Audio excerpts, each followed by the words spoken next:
Bonjour à tout le monde, bienvenue à ce sixième série de webinaires des étudiants qui ont été cofinancés par le RIS. Merci beaucoup d'être là.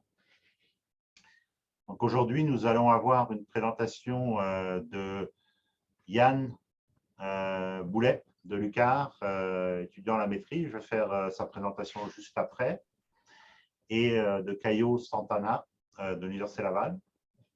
Donc, je me présente, Sylvie Achon, directeur général du risque.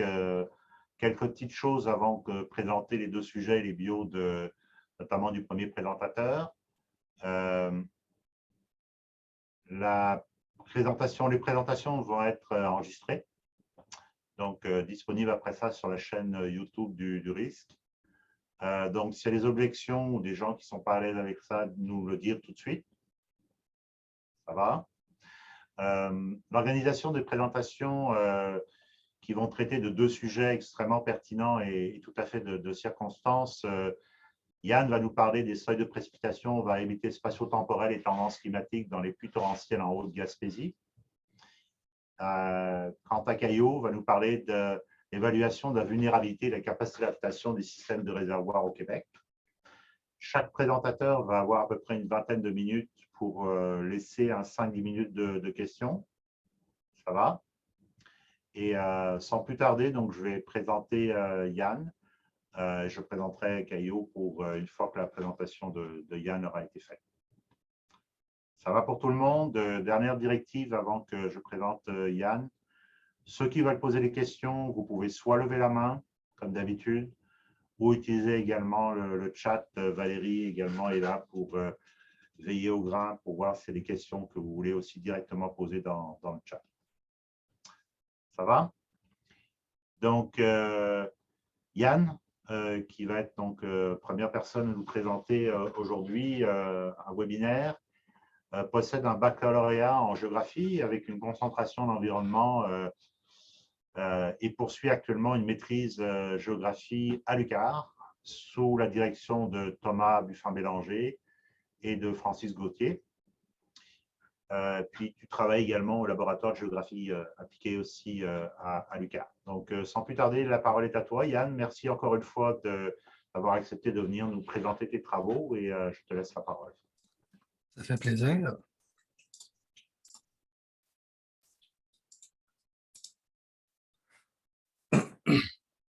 Donc, comme Philippe l'a dit, je m'intéresse au seuil de précipitation, à la variabilité spatio-temporelle, aux tendances climatiques dans les pluies torrentielles en Haute-Gaspésie. On va tout de suite entrer dans le vif du sujet. Les pluies torrentielles représentent la principale cause des crues soudaines, aussi appelées flash flood, mais aussi des coulées de débris et des glissements de terrain en milieu montagneux. Ces aléas-là mettent en péril, entre autres, la sécurité des personnes et des infrastructures. Puis ça peut causer des dégâts importants, notamment au niveau des routes qui longent les versants, comme la route 132 qu'on a en Gaspésie. Cependant, je vais me mettre un pointeur. Ouais, les routes qui longent les versants en Gaspésie, comme la route 132, mais aussi les routes qui traversent les cours d'eau réactifs. Des cours d'eau réactifs qui réagissent aux pluies importantes. Entre autres, ici, on a le ruisseau à Tremblay qui a été superbement dragué. Puis, dans le fond, ces aléas-là, entre autres les coulées de débris et les glissements de terrain, ben, ça devient des sources importantes de sédiments pour les torrents. Comme on voit ici, là, il y a un torrent qui passe dans le bas de la vallée, puis chacun de ces couloirs-là devient une source importante de sédiments. Ces sédiments-là sont apportés à l'embouchure ou est-ce qu'il y a des infrastructures comme des pompes et des ponceaux.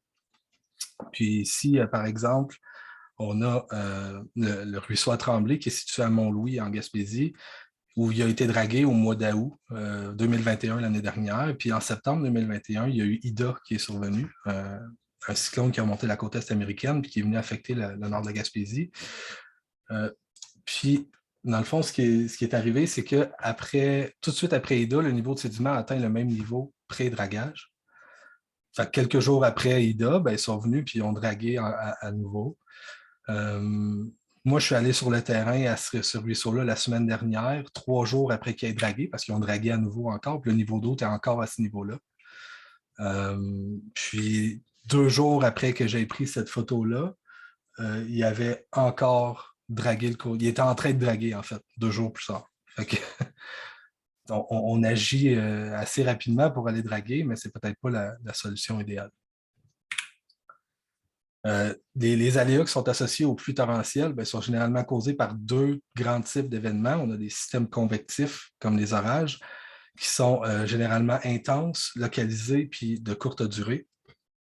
Puis on a de l'autre côté des systèmes régionaux, comme les dépressions et les tempêtes post-tropicales qui remontent la côte est américaine, qui apportent des précipitations habituellement moins intenses, mais sur une grande superficie puis sur une durée qui est beaucoup plus longue. Par exemple, les 3 photos qu'il y a ici ont été prises à la suite d'Arthur qui est survenu en 2014. Là, ici, on a la route du portage à la Marthe qui a été emportée complètement. On a un dépôt de débordement ici sur la route à Marsouilles.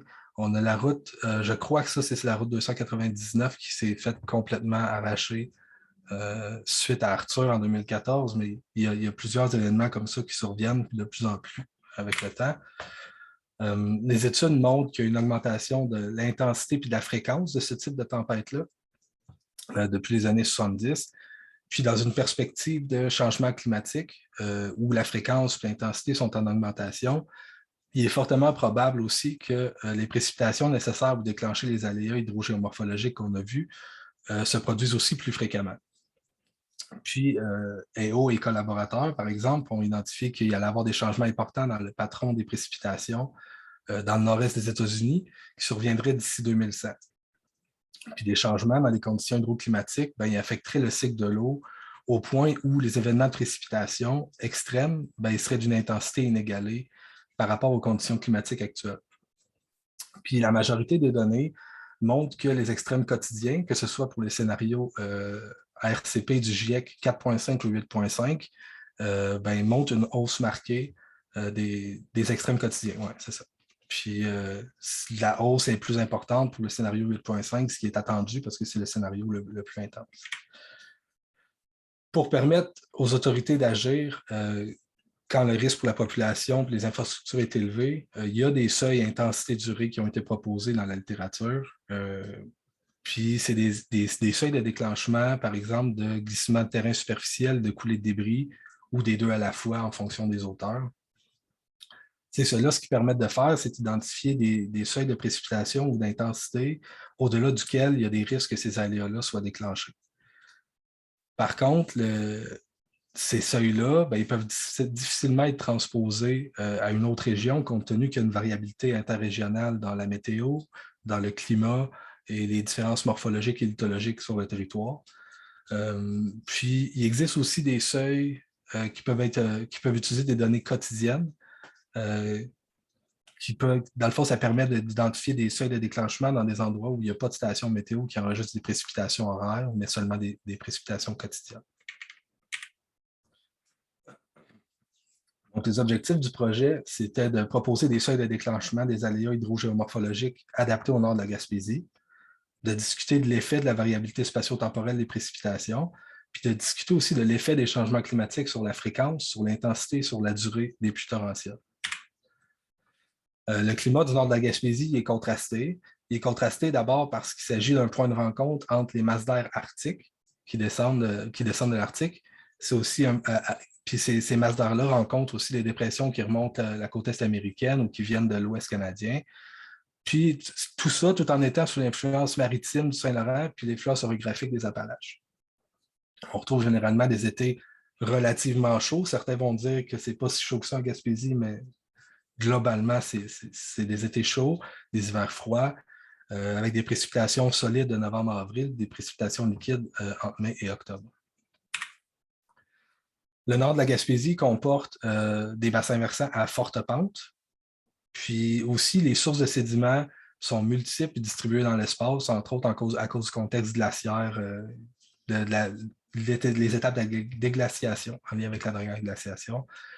Puis la combinaison de ces 2 éléments-là rend la région sensible aux aléas hydrogéomorphologiques causés par les pluies torrentielles. On a un inventaire des événements torrentiels ayant causé des aléas hydrogéomorphologiques dans le nord de la Gaspésie qui a été effectué depuis 1979 par Bernard Rétu, qui est co-auteur du projet justement.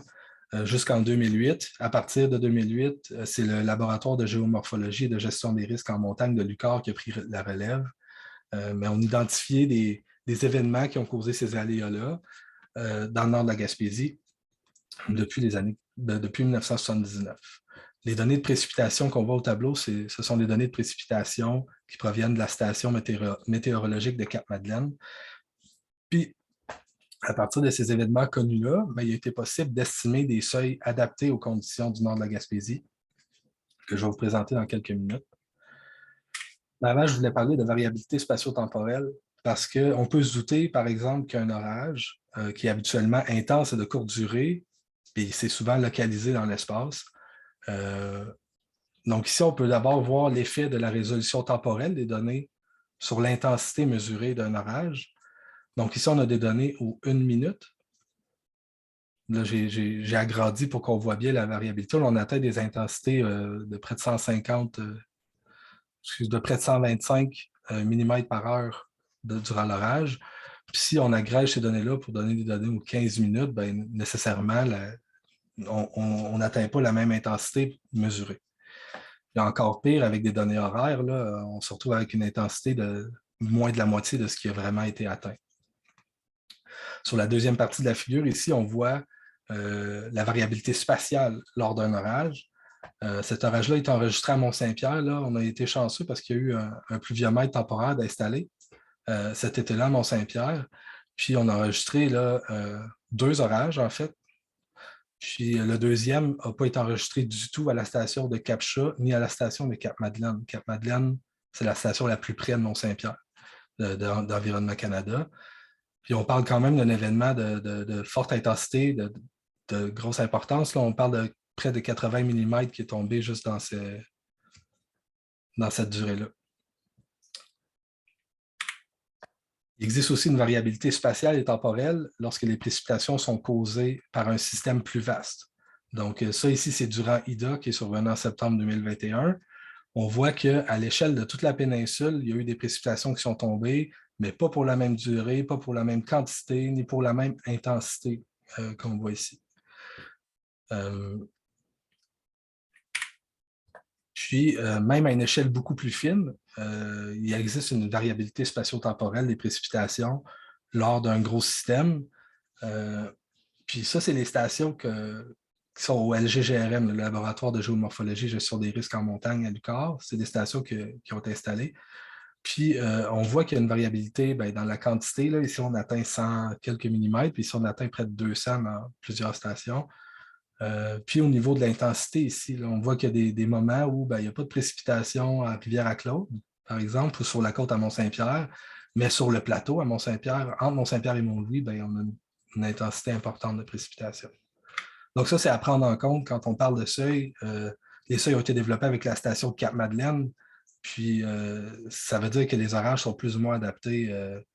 Donc, on peut mal identifier les événements de courte durée qui surpassent les seuils. Donc, ça, c'est le premier seuil qui est proposé, c'est le seuil intensité-durée. Sur le graphique qui est ici, là, il y a beaucoup de lignes. En fait, les lignes pointillées, ce sont les seuils qui sont issus de la littérature que je vous ai présenté tout à l'heure. On voit qu'il n'y en a aucun qui est vraiment adapté aux conditions du nord de la Gaspésie. Donc, ça justifie l'importance d'en développer un qui est adapté. Puis, on voit ici que les événements identifiés dans le tableau, ce sont les triangles ici, là, avec les années pendant lesquelles sont survenus. Donc, ces événements-là ont surpassé le seuil, mais il y en a d'autres qui ont surpassé, soit qui ont été manqués, soit qui sont survenus avant qu'on commence à faire l'inventaire, soit qu'on n'a pas suivi, puis on n'a pas été assidu, puis on n'est pas allé voir si les aléas ont été déclenchés. Mais il y a d'autres événements qui ont dépassé le seuil. Pour identifier les événements de pluie, on a utilisé une durée de 12 heures sans précipitation pour séparer les événements. Ce sont les points qu'on voit ici dans le graphique. Puis ça vient aussi des données horaires de la station de Cap-Madeleine. On les a depuis 1977. On a aussi fait un seuil avec les données quotidiennes pour tester. Puis, on voit la même chose que pour le seuil horaire. Là. On remarque un nombre important d'événements qui surpassent le seuil avec les événements connus issus du tableau. À partir des données historiques de Cap-Madeleine, et des seuils que je viens de vous présenter. On a extrait des tendances dans les données horaires. Premier fait intéressant, les événements surpassant le seuil intensité-durée. Il semble apporter une quantité importante de précipitations. Là, on a une augmentation de 2,8 mm par 10 ans. Donc, entre 1971 et 2020, c'est une augmentation de 14 mm pour chaque événement qui dépasse le seuil proposé.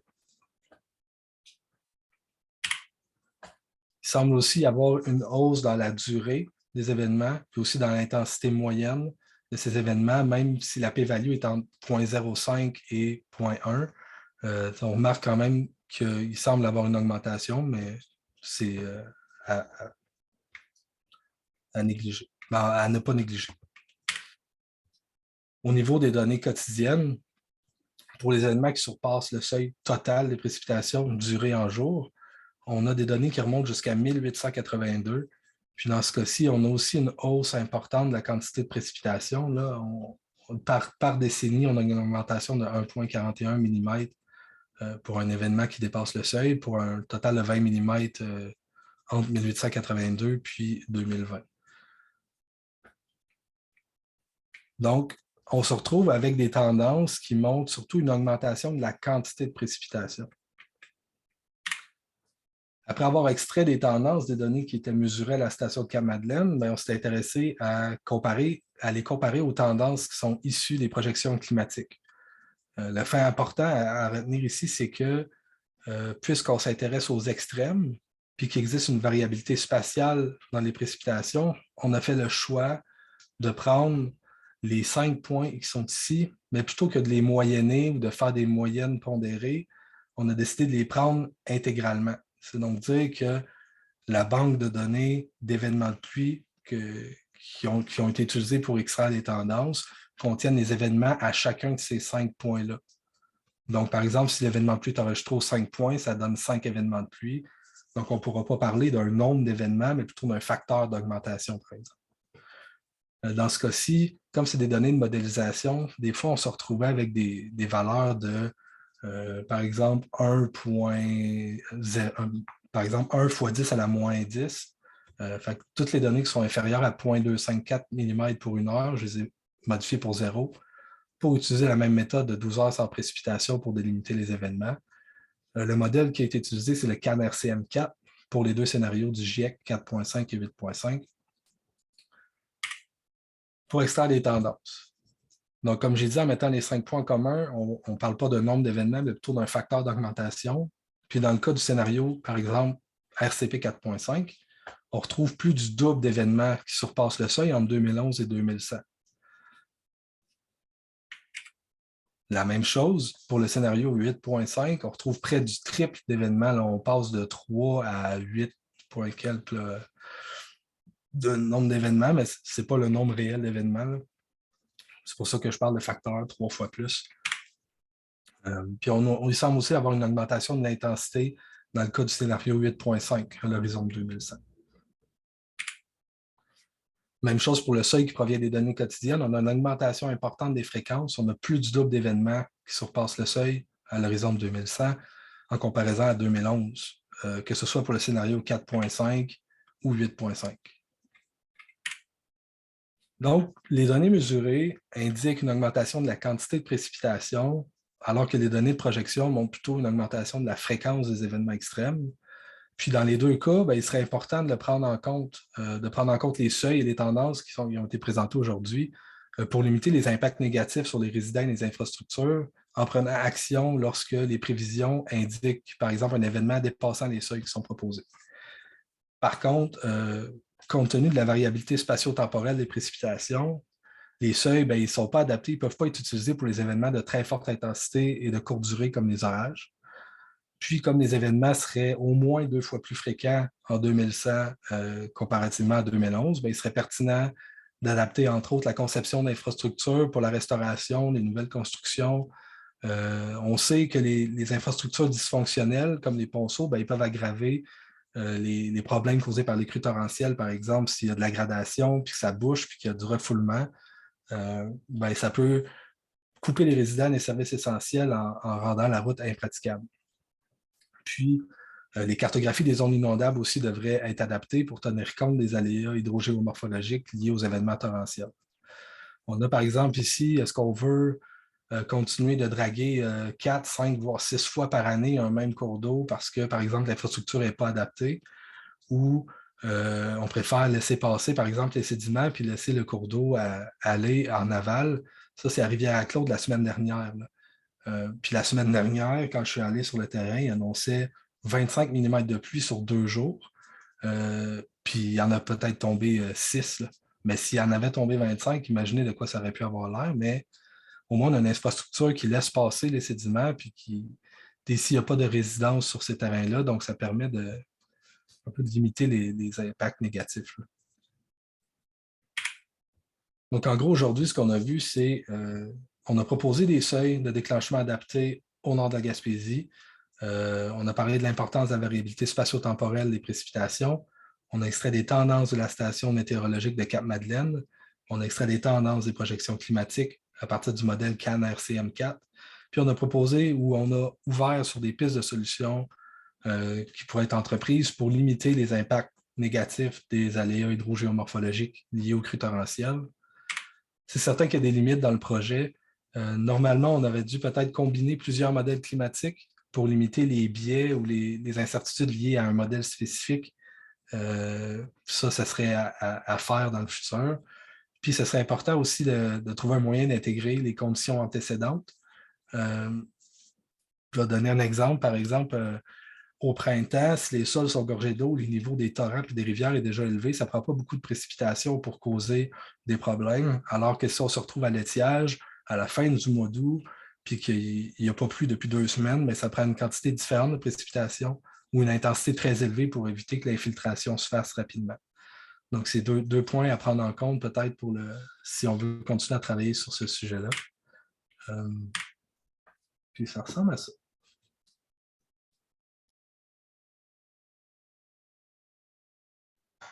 Merci beaucoup. Il y a une excellente présentation, très claire. C'est le temps pour les questions. Soit vous levez la main, soit vous pouvez aussi également utiliser le chat.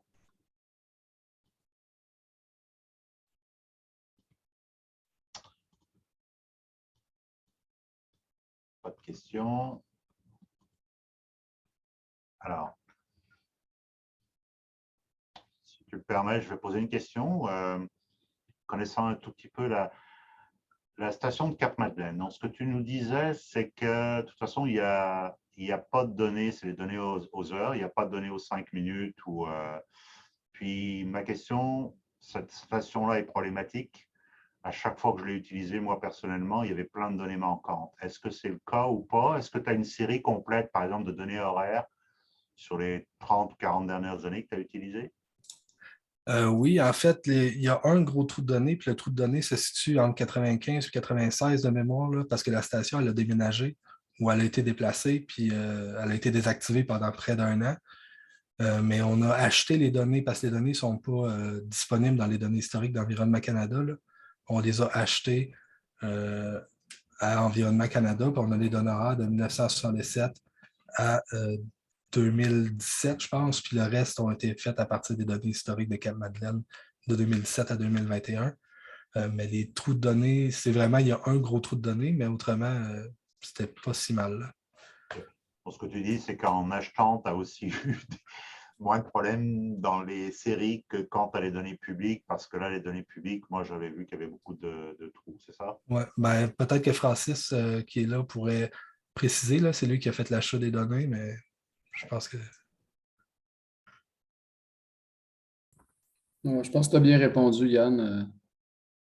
Ben, je ne sais pas pourquoi, par contre, Environnement Canada ne met pas à jour ces données parce qu'ils les ont en réalité. Là. Donc, ils ont des trous, puis ce n'est pas nécessairement parce que qu'ils ont eu des problèmes avec la station là, qu'ils ne les affichent pas. C'est juste que dans les données quotidiennes qu'ils affichent, des fois, il y a même les données horaires en arrière, mais ils ne les mettent pas disponibles. Je ne sais pas pourquoi. Tu pourras peut-être même nous en dire davantage, peut-être, Philippe, je ne sais pas. Je vois qu'il y a une question de Simon. Oui, sinon. Merci Yann pour la présentation. Un peu dans la continuité de la question de Philippe, là, est-ce que tu avais aussi regardé les données là, de Grande-Vallée? Il y a des données de pluie là-bas là, qui remontent à 1940. Là. Je sais pas si je pense que c'est plus des valeurs quotidiennes. Là. Je ne sais pas s'il y a des données horaires qui remontent jusque-là, mais je me demandais si tu avais exploré ces données-là aussi. Non, moi, je n'ai pas exploré ces données-là.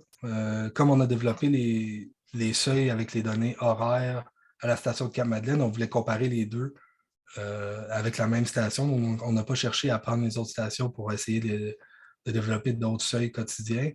Aussi, il y a le fait que la station de Cap-Madeleine, les données quotidiennes, on les a depuis 1882. Donc, on avait un long historique pour extraire des tendances. Donc, non, je n'ai pas malheureusement exploré d'autres stations pour ça. Merci. Si je peux renchérir, Yann, on a les données de Grande-Vallée aussi, en fait, de toutes les stations en Gaspésie. Là, puis on avait récupéré les données aussi au ministère de l'Environnement là, québécois. Puis, c'est pas mal une des stations les plus fiables dans le nord de la Gaspésie. La Grande-Vallée, il y a beaucoup de trous, les séries temporelles sont courtes, même si on a acheté les données aussi pour Grande-Vallée. Puis, au final, Cap-Madeleine, c'est pas mal la plus fiable.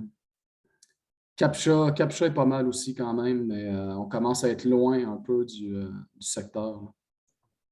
Bon, merci Francis. Est-ce qu'il y a d'autres questions?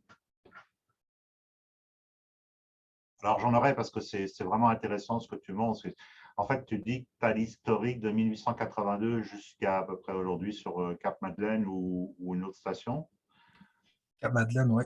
C'est des données quotidiennes, par contre, mais oui. Okay.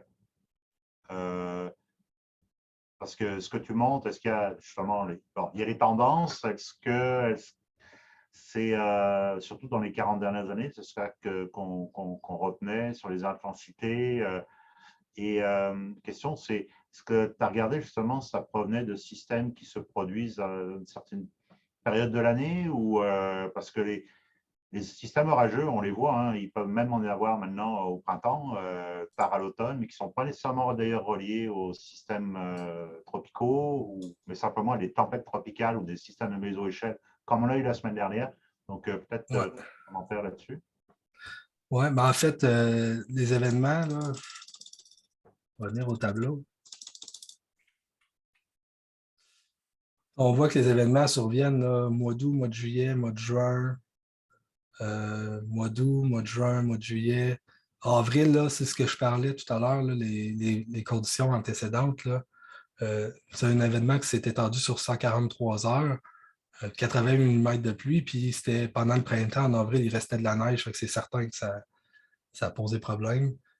Puis là, on voit que les dernières tempêtes post-tropicales qui ont atteint le nord de la Gaspésie, là, on parle du mois de septembre.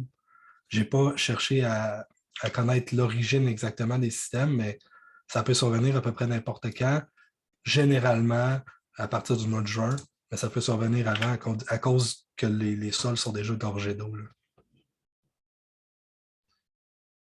Mais par contre, c'est vraiment intéressant. C'est la première fois d'ailleurs que je vois l'utilisation des données horaires pour la station de Cap-Madeleine. Il y a quand même des quantités, tu l'as montré, qui atteignent plus de 30-40 mm/h. Hein. Oh, ben, au niveau de l'orage à Mont-Saint-Pierre, le pluviomètre qui avait été installé là a enregistré des intensités allant à 120. Mais c'est pendant de courtes périodes, par contre. Ouais. Mais oui, non, on parle d'intensité moyenne, là, 7 ici, 10, mais ce sont des orages. Okay. C'est quand même des intensités énormes. Là. 75 mm/h, il n'y en a pas beaucoup d'endroits où on retrouve du 75 mm/h. On va en trouver dans les Alpes, dans certains secteurs du sud de la France. Mais 75 mm/h, c'est vraiment la forte intensité. Est-ce qu'il y avait d'autres questions? Mais j'en aurais plein, mais on va s'en reparler de toute façon, Francis, Yann, parce que vous avez vraiment une très belle étude. D'autres questions? Non, ben, s'il n'y en a pas, merci beaucoup Yann. Excellente présentation, très claire. C'est que je remercie beaucoup pour le travail. Et puis, sans plus tarder, on va passer à la deuxième présentation. Donc, Caio, qui est ingénieur environnemental de l'Université fédérale de Rio de Janeiro et également ingénieur civil des mines de l'École des mines de Saint-Étienne. Donc, à côté de Lyon, en France. Il a choisi un parcours académique lié aux sciences de l'environnement, en hydrologie, sciences des données. Actuellement, il poursuit un doctorat en génie des eaux à l'Université Laval sous la direction de Amaury Tillemand. Et il va nous parler aujourd'hui justement de évaluation de la vulnérabilité avec capacité d'adaptation des systèmes de réservoirs au Québec. Donc, la parole est à toi. Merci. Merci Philippe. Je vais partager l'écran maintenant. J'espère que vous êtes capable de voir la présentation. Si jamais vous n'êtes pas capable, faites-moi signe, OK? Donc, la présentation, est-ce que j'ai ma voix qui... Est-ce que vous m'entendez? Attends. Oui, OK. On bien, Merci. on voit la présentation. Donc, le thème de la présentation d'aujourd'hui va être l'évaluation de la vulnérabilité et de la capacité d'adaptation des systèmes de réservoirs au Québec. Donc, voilà, c'est les grands thèmes de mon projet de recherche pour ce doctorat. C'est une thèse qui a la supervision du professeur Amaury Tillemand, comme Philippe il a bien dit. Donc, maintenant, si on passe à la prochaine diapositive. Bon, quelles sont les motivations de ma recherche? En fait, avec des projections d'augmentation de la population, de l'urbanisation, de l'industrialisation, on a comme un effet de demande croissante dans l'utilisation de l'eau. Normalement, quand on a plus de demandes en eau, quelle était l'approche traditionnelle? Donc, l'approche traditionnelle, c'est l'investissement dans les infrastructures. Donc, on va se focuser sur quoi? L'offre de l'eau. Dans les plans de gestion d'eau qui sont traditionnels, on faisait l'hypothèse que les régimes hydrologiques allaient rester dans un certain enveloppe de variabilité. Donc, cette méthode, elle marchait jusqu'à ce qu'on atteigne certaines limites d'utilisation de réservoirs. Donc, surtout dans les pays développés, on a atteint pas mal la limite en termes de construction de réservoirs d'eau. Et sinon, dans tous les pays, les réservoirs ils impliquent aussi dans des impacts socio-environnementaux qui sont assez importants. Donc, déjà, ces focus d'investir dans les infrastructures, il peut être mis en question juste avec ces faits-là. De plus, les changements climatiques, ils mettent vraiment en question cette hypothèse de stationnarité des conditions hydrologiques. Donc, maintenant, qu'est-ce qu'on va prioriser?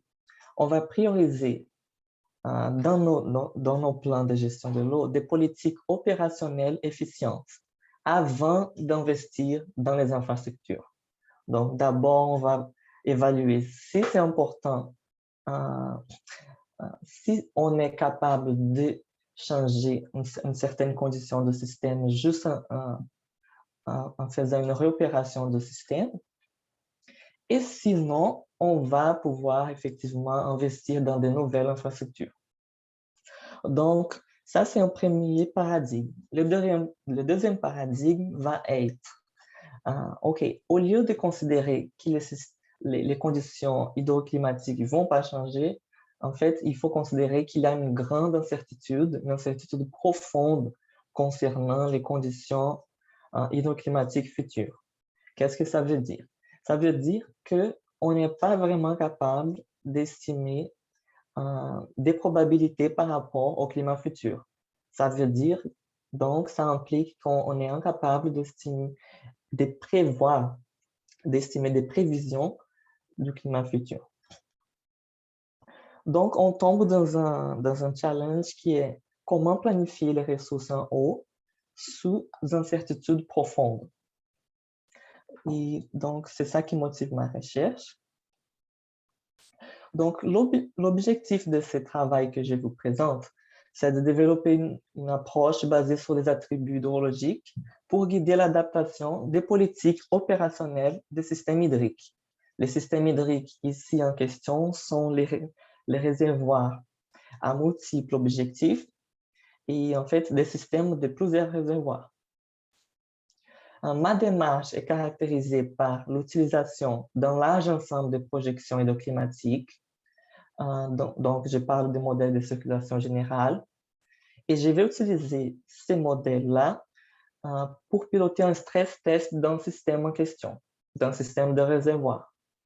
Et comme ça, je vais pouvoir capturer une certaine incertitude par rapport au climat futur. Après que j'aurai avoir acquis cet ensemble, je vais être capable de regrouper les projections hydrologiques sur une base d'attributs hydrologiques. Donc là, je suis en train de parler de la mise en valeur de l'information climatique pour l'intérêt des opérateurs.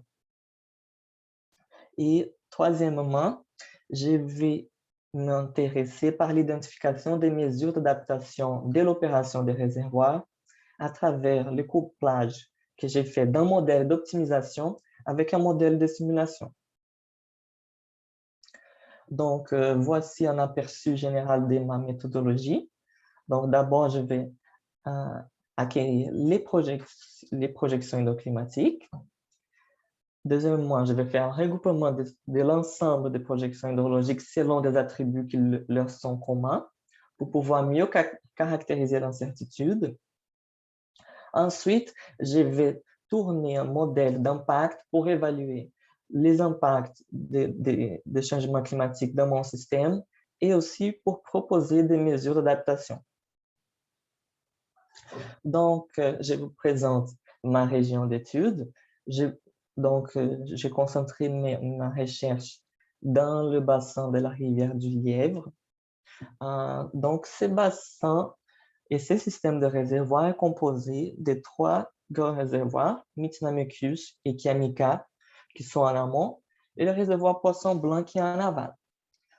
Donc, comme vous pouvez voir ici dans ce schéma, on a 5 centrales à fil de l'eau aussi, à l'aval de Poisson Blanc.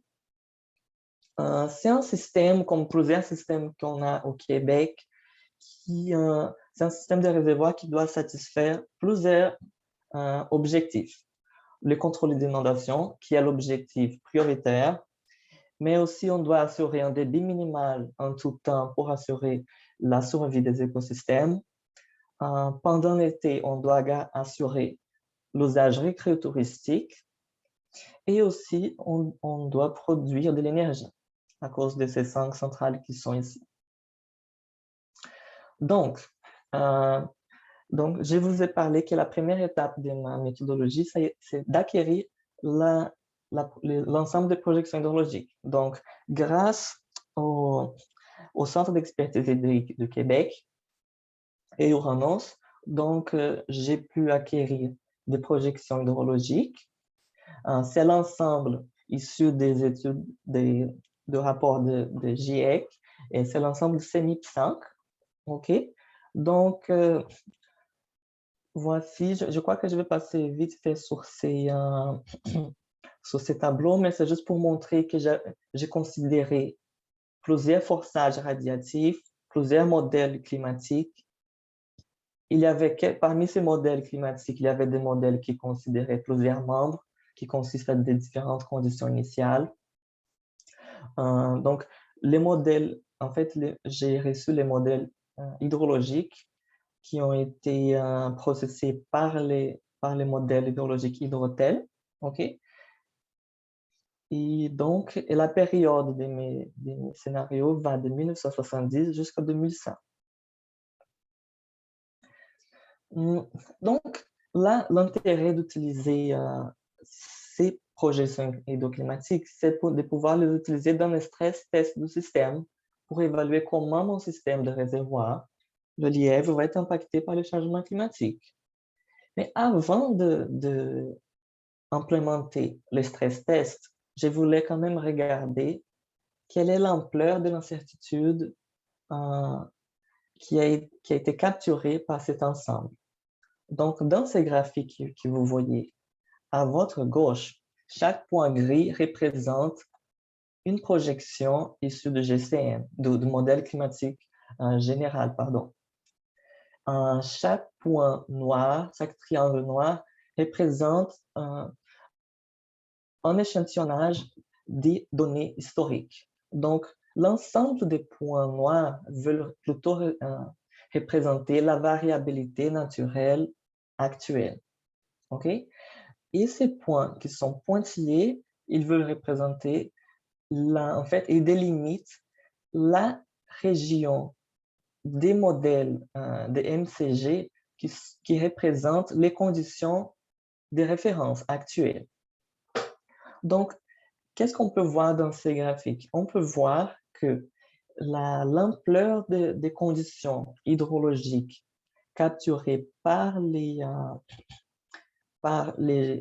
MCG, elles vont au-delà de la variabilité naturelle du système. Donc, avec ça, j'espère capturer vraiment dans mon stress test les conditions futures. En fait, une autre chose, ça illustre aussi que les incertitudes du climat futur en ce qui concerne le régime hydrologique vont augmenter. Donc, maintenant, je passe à la prochaine diapositive. Donc, comme je vous ai dit, les incertitudes concernant les régimes hydrologiques futurs vont augmenter. Par contre, on doit faire nos planifications de nos systèmes d'eau maintenant, de préférence, pour développer une certaine, pour être préparé, quoi. Donc, les décideurs sont en ce moment incapables de prévoir de façon précise à cause de l'incertitude profonde qui gouverne les changements climatiques. Ils sont incapables de prévoir la trajectoire du climat et du régime hydrologique de leur région dans le futur. Donc, pour ça, on a construit un ensemble de scénarios. Mais comment pouvoir profiter de cette information de façon optimale?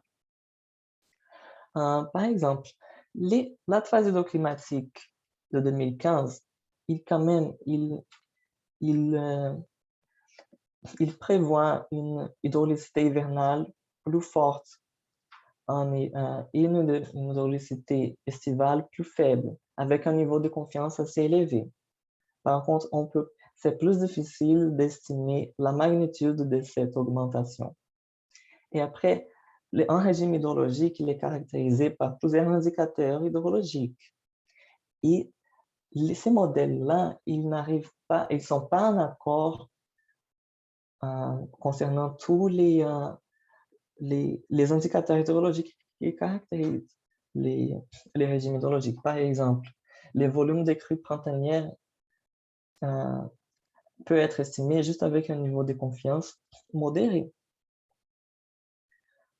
Donc, afin de mieux caractériser l'incertitude de mon ensemble, je propose de diviser l'ensemble par des attributs hydrologiques qui sont en commun. Donc, je propose 5 attributs hydrologiques qui sont couramment utilisés par les opérateurs de barrage pour caractériser les régimes d'écoulement de mon système. Donc, j'utilise les moyennes saisonnières et les moyennes annuelles, et la moyenne annuelle. Donc, mon hypothèse, c'est que les changements des propriétés hydrologiques sont plus facilement maîtrisés par les opérateurs de barrage. Dans ce sens, c'est plus facile qu'ils comprennent que par exemple, des scénarios d'émissions de GCS ou des précipitations et températures. Voici comment un résultat de clustering a l'air en fait. Similairement à la figure qu'on avait avant, chaque point dans ces graphiques représente un scénario GCM, un MCG, pardon. Oui, MCG.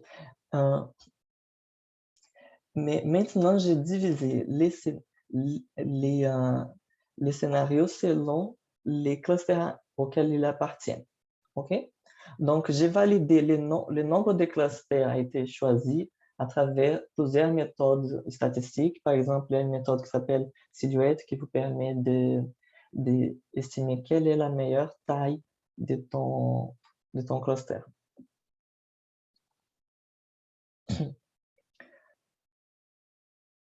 Donc, une fois que j'ai mon clustering, je vais passer à l'autre étape de ma méthodologie, qui est le modèle d'impact. Donc, mon modèle d'impact, il a consisté d'abord de déterminer quels sont les seuils acceptables et inacceptables. Et ça a été déterminé à l'aide des opérateurs de barrage du Centre d'expertise hydrique de Québec. Une fois que j'ai ça, j'ai pu tourner un modèle de simulation qui reproduit de façon réaliste les contraintes physiques et opérationnelles du système. Dans ces modèles de simulation, j'ai simulé la performance, la gestion actuelle de mon système. Pour les climats futurs, qu'est-ce que j'ai fait pour pouvoir trouver des mesures d'adaptation? J'ai utilisé un modèle d'optimisation, le STDP. En fait, c'est un modèle de programmation dynamique qui m'a pu vraiment aider à trouver des politiques optimales. Comme c'est un modèle un peu plus grossier, j'utilisais encore une fois Ray-Tracing pour pouvoir raffiner les mesures d'adaptation. Donc, quand je parle de mesures d'adaptation, pour que ce soit encore plus clair pour vous, dans mon cas, ce que je cherche, c'est de changer les courbes guides. Les courbes guides, elles s'agissent des niveaux recommandés selon la période de l'année pour chaque réservoir. Dans la figure à droite, vous allez voir dans la ligne noire, vous avez la courbe guide actuelle pour le réservoir de Kiamika. Et l'autre ligne pointillée, elle correspond à la courbe guide qui a été trouvée avec SDP pour un système de... pardon. Elle a été trouvée pour des conditions hydrologiques qui sont caractérisées par une variation saisonnière plus contrastée. On passe maintenant au résultat. Donc, en faisant les clusters et en appliquant mon modèle d'impact, je suis capable d'afficher mes résultats comme ça. Au lieu de présenter mes résultats en termes de RCP, par exemple, je présente mes résultats en termes de clusters. Je peux dire, pour les clusters 4, on trouve un faible débit annuel. Donc, on regarde les caractéristiques hydrologiques des scénarios qui appartiennent au cluster 4 et on retire cette conclusion de cela. Donc, il présente une faible hydraulicité printanière, estivale et automnale.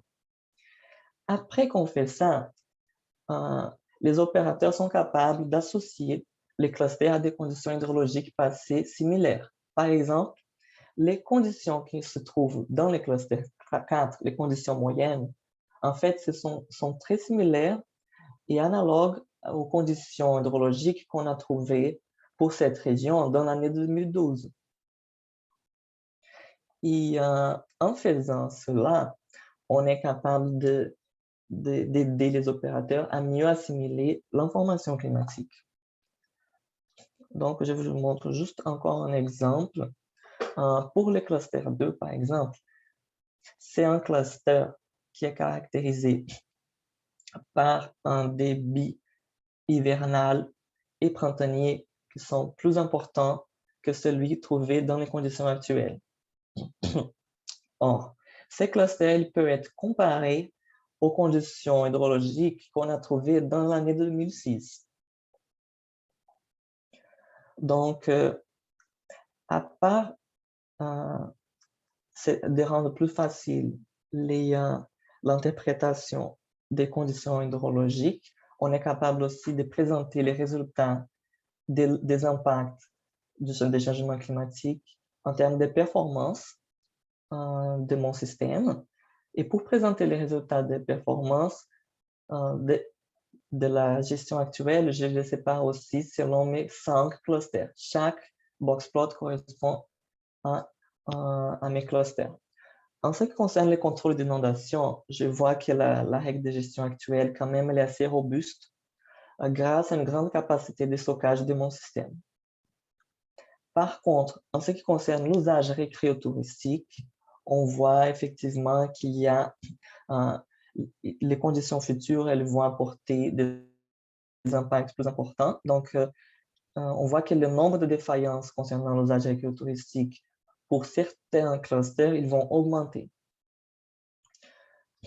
Après cela, je vais proposer mon portfolio de règles d'opération adaptées grâce à mon couplage d'un modèle de simulation et d'optimisation.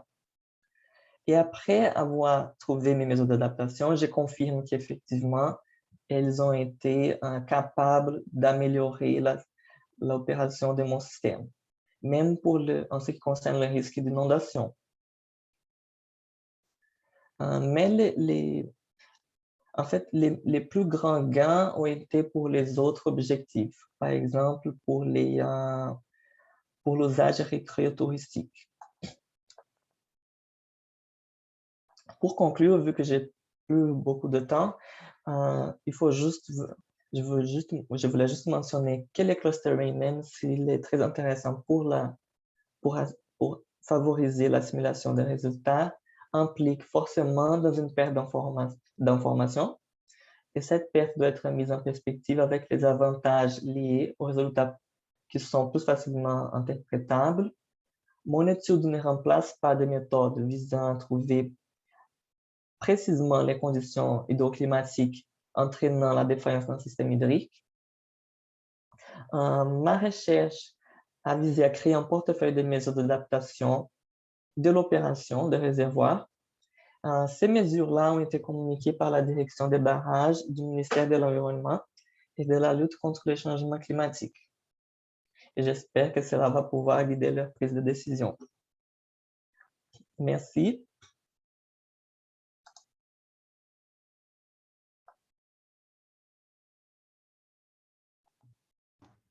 Merci beaucoup, Caio. Excellente présentation, vraiment très intéressant aussi le travail que tu as fait. Question? Thomas? Merci Philippe. Bonjour Caio, merci pour la belle présentation.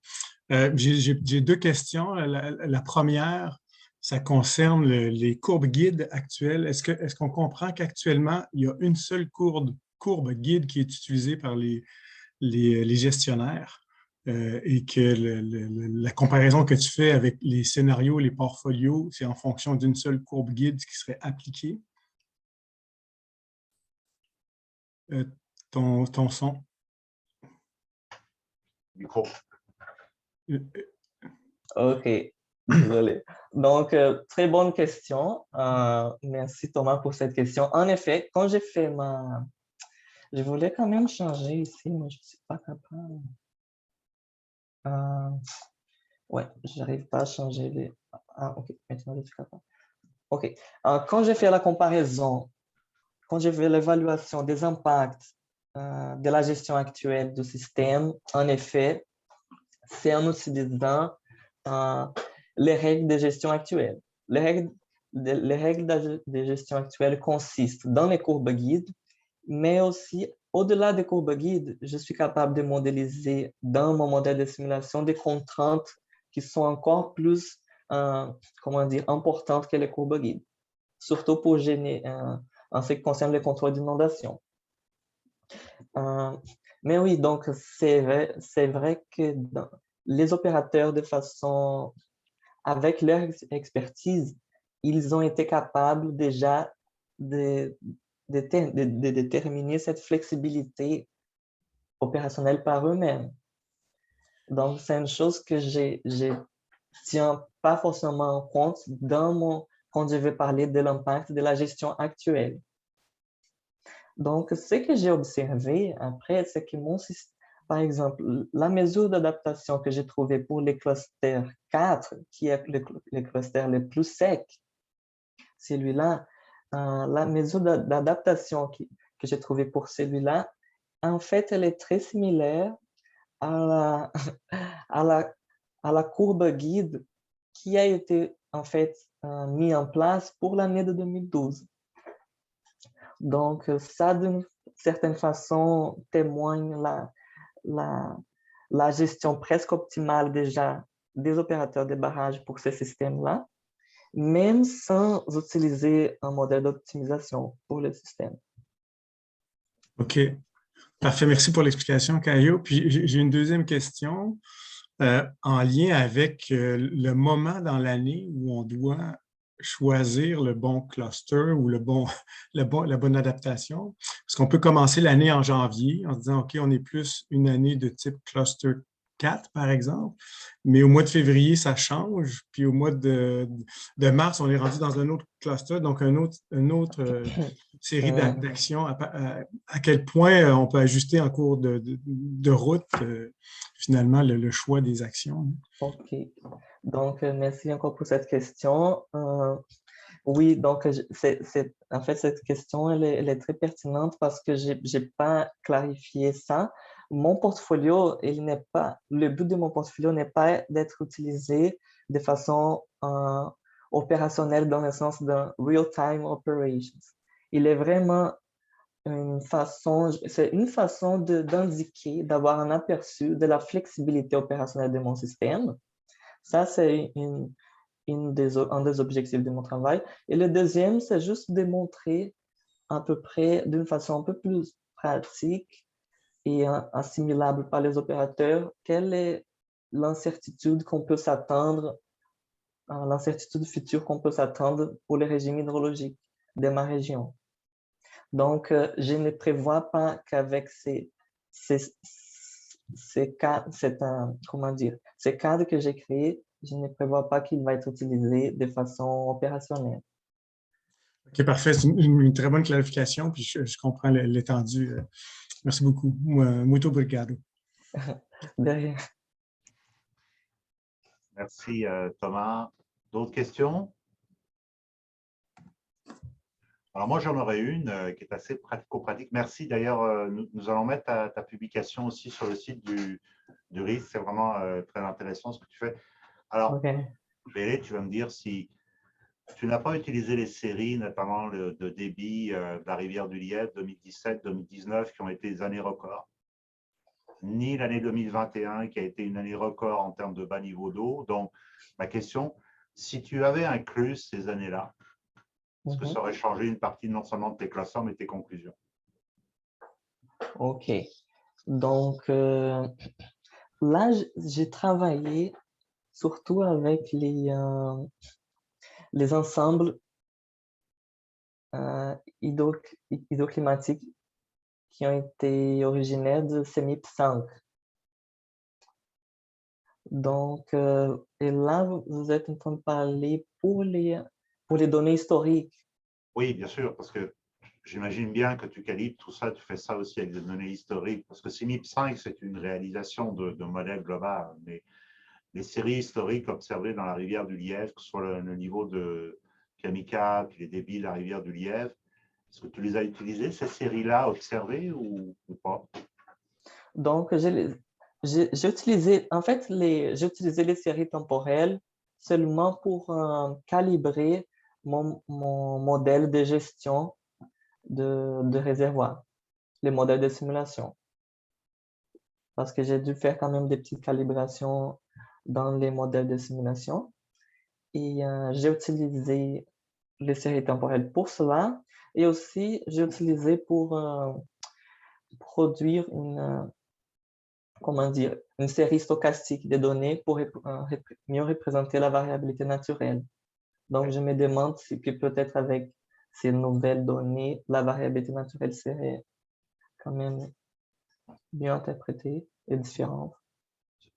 Pour résumer, en fait, ce que tu as utilisé, c'est les séries historiques des ensembles de CIMIP 5, pardon, puis également, évidemment, les scénarios. Mais tu n'as pas utilisé les séries observées à la fois des débits puis des niveaux d'eau à Kamika. Pas pour les stress tests. Ouais. Parfait. Merci beaucoup. Ben, vraiment, félicitations à vous deux. Est-ce qu'il y a une dernière question avant qu'on se quitte? Non? Merci beaucoup. Excellente présentation, Caillot. Yann aussi, vraiment félicitations pour vos travaux.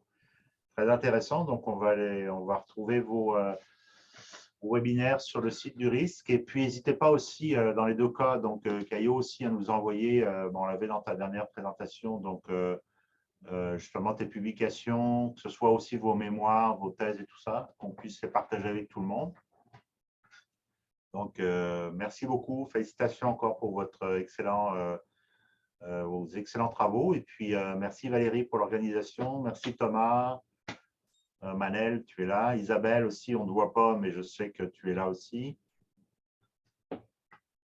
Et puis, on vous souhaite à tout le monde bonne fin de semaine. Faites attention à vous. Merci, On s'espère tous que l'été va arriver. Il ne fait pas très beau ici, je ne sais pas vous, en Gaspésie ou à Québec ou peu importe. Il pleut. Hein. Mais je vous promets, l'été s'en vient, l'hiver est derrière. Voilà. Les réservoirs sont en train de se remplir. Là. On est dans le cluster numéro 4, si j'ai bien compris. Ouais, et puis ce matin, hier, j'ai eu, je ne sais pas si, je vais regarder ça. Ça a l'air qu'il y a des veilles d'inondation dans la rivière Gatineau aussi, à côté d'Ottawa. Parce qu'il y a toute l'eau, le vidage justement des barrages de Kabanga, Bascaton qui s'en vient. Et là, avec les pluies en ce moment, là, il pleut pas mal, justement, je pense, une bonne partie en fait, du bassin versant de la rivière des Outaouais. Oui, Philippe, je voulais inviter Sonia pour l'AG. Ouais. Elle ne m'a pas répondu, mais elle m'a texté pour me dire qu'ils sont en veille d'inondation. Puis toi, Yann, tu disais aussi que ça va, c'est sous contrôle, mais les crues printanières sont terminées chez vous en Gaspésie ou il y a encore… À Rimouski, sont pas mal terminés, mais en Gaspésie, je pense que les pluies sont moins intenses en Gaspésie qu'elles ont été à Rimouski les derniers jours. Mais en fin de semaine, il y en annonce quand même pas mal. Là. Fait que ça se peut que ça déborde une dernière fois avant de s'estomper. Je sais qu'il y a la Côte-Nord qui est problématique, mais surtout le lac Saint-Jean qui continue à l'être, même si le lac progressivement s'est vidé. Là. Mais c'est un drôle de saison de fin de printemps, mais on va tous se souhaiter aussi qu'il n'y ait pas trop de pluie au cours des prochaines semaines pour certaines régions. Fait qu'on se tient au courant, Thomas, aussi pour le Zoom pour la semaine prochaine, pour ceux qui vont être à l'AG.